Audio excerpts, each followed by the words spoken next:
You can choose to have a young mentality and to be a young person, or you can choose to be an old person. It's your mindset. I am best when I'm behaving in a way where I'm young. And so there's this whiteboard that I like to show clients frequently.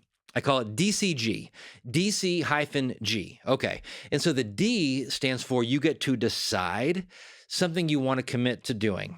You get to decide. And I'll ask clients, are you going to commit to that? And they'll say yes. And then I'll ask them, well, what action will you take next? Or who can hold you accountable? Or how are you going to take that next step? What is the next step you're going to take? So we get very specific on what they're deciding to do.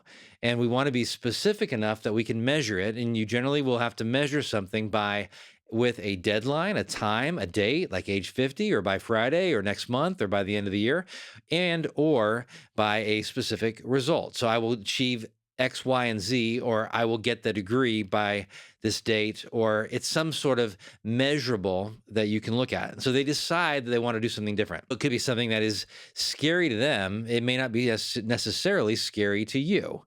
And then the next part of that process, the C, is they have some level of courage because they're brushing up against an area of their life where they have fear and uncertainty, but they're deciding to go ahead and do that thing. And then they hit this wall of fear and uncertainty and anxiety. But it's going to take courage for them to break through that wall. And that's the next part of this DCG model is they develop confidence. They grow after they push through the fear. On the other side is freedom. On the other side is where they get the confidence. On the other side is where they get new capabilities, new abilities, where they get competency. And that's a growth cycle.